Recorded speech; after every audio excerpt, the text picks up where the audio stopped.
Greater love hath no man than this, that a man lay down his life for his friends.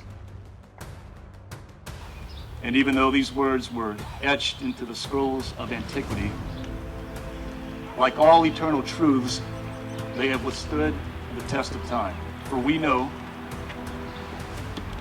that there is nothing more that a man or woman can give in the service of others than their very life. In November, we'll celebrate Veterans Day,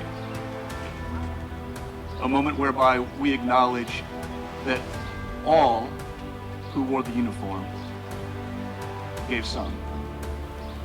But today, this sacred day, we acknowledge that some who wore the uniform gave all. They gave all.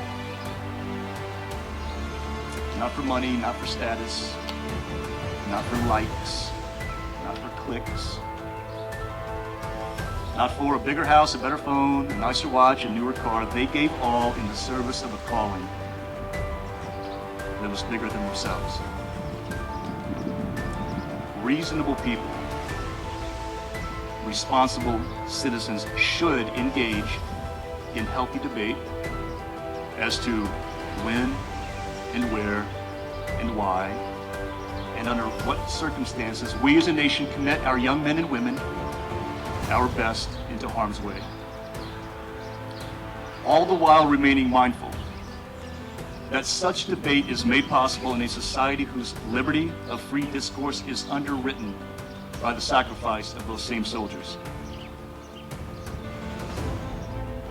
Agree or disagree with the policymakers who decide such things from the safety of their privileged perch. What should unite all of us who are sheltered under an umbrella of protection is appreciation for those who gave their very last to provide it. During my tours in Afghanistan, I lived in and flew combat missions out of Bagram Air Base, just north of Kabul. As the epicenter of coalition forces, it was the predominant point of entry and exit for large aircraft that would enter into and exit from the war zone. And these enormous airplanes would maybe bring in troops and supplies to sustain the war fight. On their way out, they may ferry home troops whose deployments had ended, maybe some wounded patriots en route to Germany for advanced medical care, or it could just be simple supplies that were no longer needed in theater. But sometimes,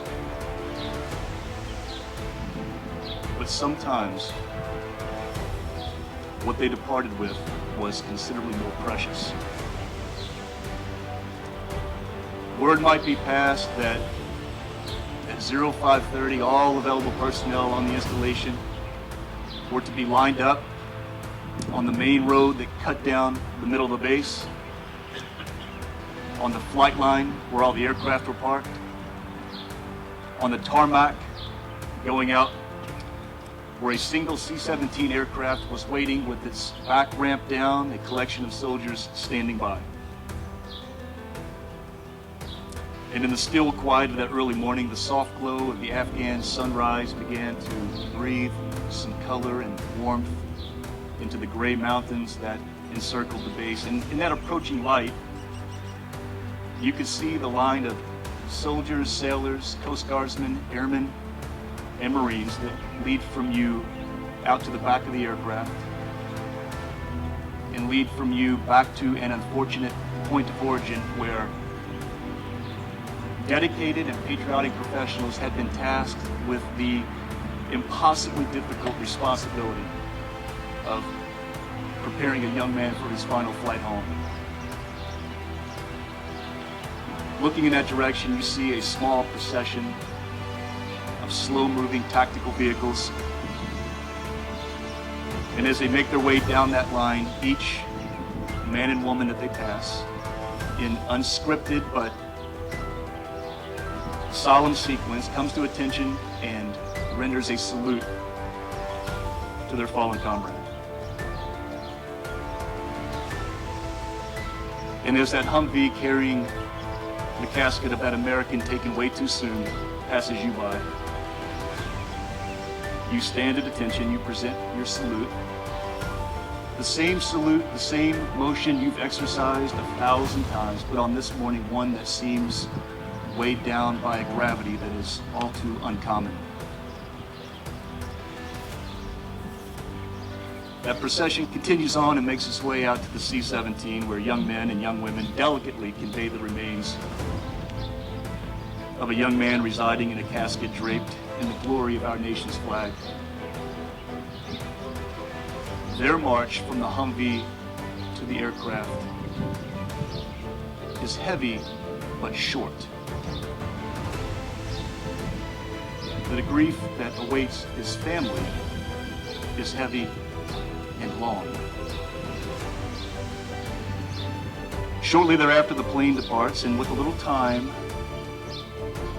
the roar of its engines melts into the mountains of the Hindu Kush, and with a little distance, that massive plane seems to melt into the airspace. That same line of soldiers, sailors, Coast Guardsmen, airmen, and Marines also begins to slowly melt away. Back to work, back to the mission, because there are positions to guard, patrols to execute, sorties to fly, and high-value targets to kill and capture. And yet, though out of sight, that plane and its precious passenger are not out of mind.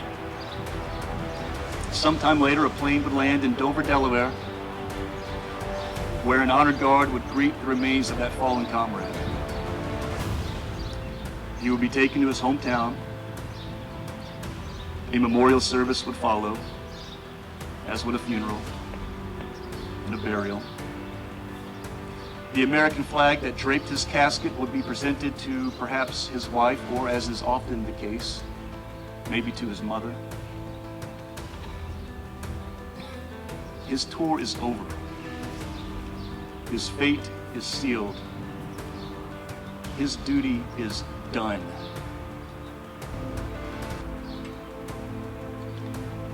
We came here today to honor what he gave, what he did.